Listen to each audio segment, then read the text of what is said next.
Fruity, fruity, fruity, fruity, fruity, fruity, fruity, fruity, fruity, fruity. Greetings, my beautiful lovelies. It's Emmy. Welcome back to another episode of Fruity Fruits, where I taste fruits that are fruity. Today's video is sponsored by HelloFresh, the food delivery service that brings fresh, pre-measured ingredients right to your doorstep so you can make home-cooked meals a reality. HelloFresh meals now start at $5.66 per serving, and they're a great way to break out of recipe ruts.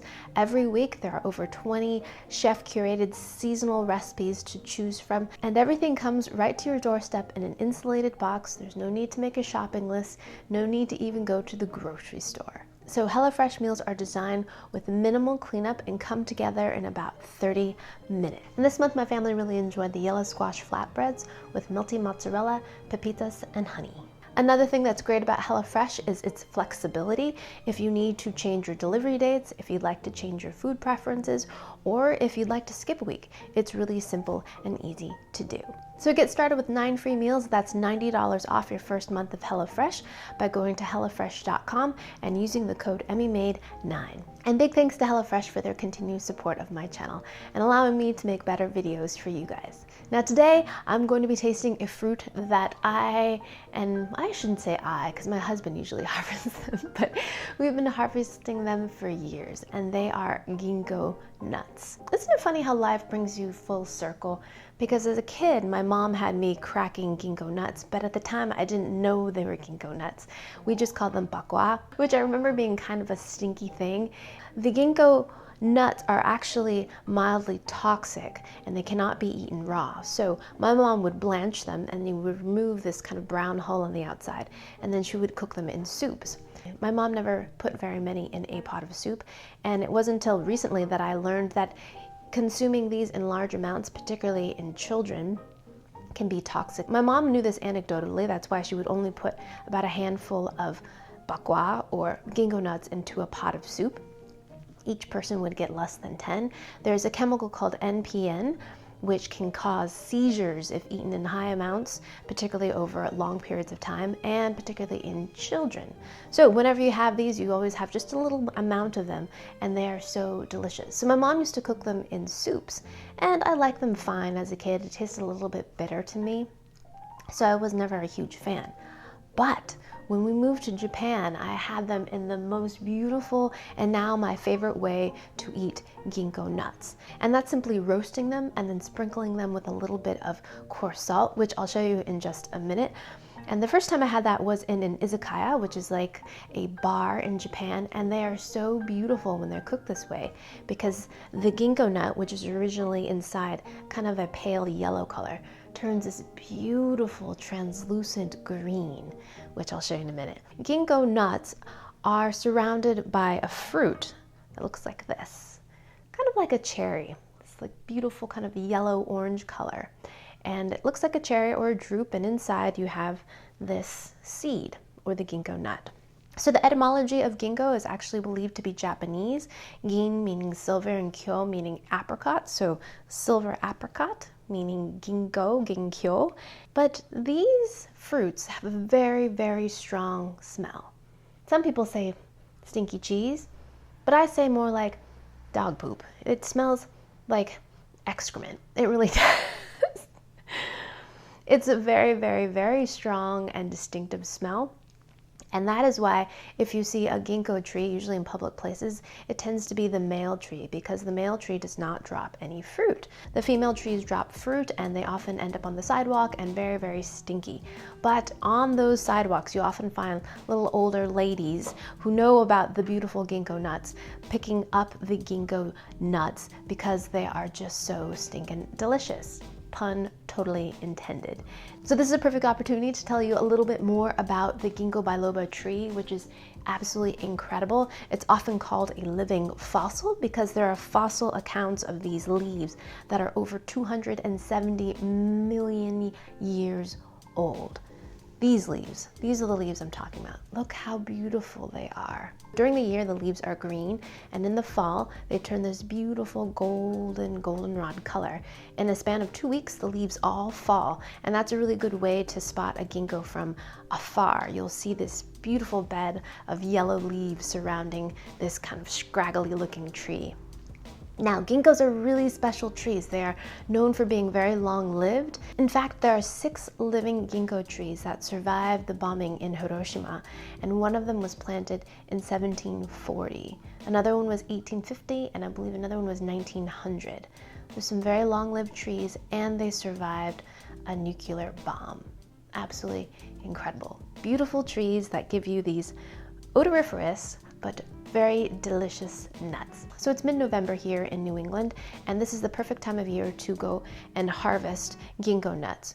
And we usually go to the same place every year. There's a beautiful old tree in a cemetery called Swans Point Cemetery, which is basically an arboretum, but has beautiful examples of old trees, including our favorite ginkgo tree. So besides being very smelly, it's a good idea to wear gloves and have several plastic bags with you, because you want to make sure your skin is covered when you're picking up these fruits. Because the fruit contains urushiol, which is the chemical component in poison ivy and poison oak, and can cause blistering and itchy rashes. So make sure you have your skin covered, not only for the potential contact dermatitis, but also because these are very odoriferous, and you don't want your hands smelling like, you know, dog dookie all day. So gloves or bags, highly recommended. In fact, you need to have them. So the process is very simple. You find yourself a ginkgo tree and you find the fruits on the ground. We've discovered through the years that it's better to go after a really good frost, because the fruits freeze and then thaw, and then it makes washing and cleaning the nuts much easier. You can do this earlier in the year, but the fruit will stick to the nuts with a little bit more tenacity. So if you just wait a little bit longer, the fruits will be much softer. So what we do is you wear a pair of boots and then step on the fruit and squash it, and then take your gloved hand and pick up the nut and place it in a bag or a bucket. Preferably, I like to do this outside because it is quite smelly, and take a hose and wash off any remaining pulp off the nuts. And then you're going to spread the nuts out onto a rack, and you're going to allow them to dry. I've heard some people put them in the oven to get them dry, but we just leave them out in room temperature, and in about a day or two, when they're completely dry on the outside, they're ready. So in the Asian market, you can find these already cleaned like this in this state in little mesh bags, and you can store them in the refrigerator for a month or 2.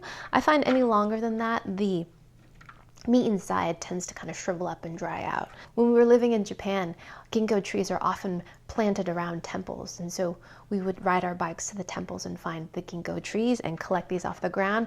There's usually a bunch of little old ladies doing the same thing, because they too knew that ginkgo nuts are just these precious, wonderful things. So let me show you my favorite way of eating and preparing these beautiful nuts. Just get a cast iron pan, and we're going to get it really hot. I'm using a griddle here so you can see things a little bit easier. A pot lid I find is handy too. Now we're just going to take our nuts, just put a handful of them right into the pan, just like that. Sometimes I like to put a little bit of high temperature oil. That's a little bit of grapeseed oil, not necessary. And then I like to cover them with a lid, because sometimes they explode and then that can be a little dangerous. So just let that go until they start to roast on the outside. And once they start to crack, or if you have one starting to pop, you know that they are cooked. You see how they're toasting up right there? That is good. Gonna roll them over. So my oldest child loves ginkgo nuts so much. We have to limit how much he eats, but he loves them. We only eat them usually around this time of year when we harvest them. Now I'm going to transfer these onto a cutting board. And next, you sprinkle them liberally with salt. Good amount of, I'm using kosher salt here, and get them all over the nuts. So all you do is you take a dowel or a rolling pin, a hammer, whatever you got, on a cutting board, and give them a swift crack. And then crack them open like this. And look at this color. Isn't that beautiful? Look at that. Isn't that beautiful? Look at that color. I mean, for real, it's just so beautiful. Beautiful, beautiful little pellets of goodness. Then you take the ginkgo nut and you eat it.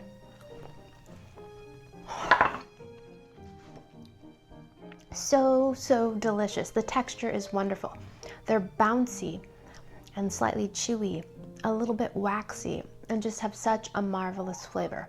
Nutty, complex, slightly bitter, yet sweet. Terribly addictive.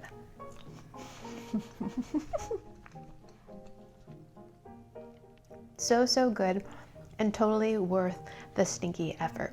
Marvelous. The beautiful ginkgo nut.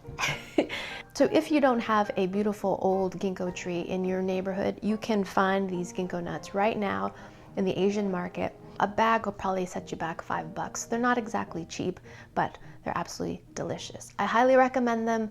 Try them. They're a beautiful beer snack, and yeah. And they're like an ancient living fossil. I mean, what's not to love? Besides, well, I guess this. When you smell them like this, they don't smell so bad. It's when you break this open where it starts to smell pretty bad. So there you have it, the beautiful ginkgo nut, ginkgo tree, ginkgo everything. Look around for them. If you see piles of them smushed on the sidewalk, you know exactly what they are. Harvest a few, give them a taste, and report back and let me know what you think. But don't eat too many, less than 10 a day for just a very short amount of time, okay? Great. Thank you guys so much for watching, and big thanks to HelloFresh for sponsoring this video. Get 9 free meals, that's $90 off your first month of HelloFresh by heading over to HelloFresh.com and using the code emmymade9. Thank you guys again for watching. I hope you guys enjoyed that one. I hope you guys learned something. Please share this video with your friends. Follow me on social media. Like this video, subscribe, and I shall see you in the next one. Toodaloo. Take care. Bye.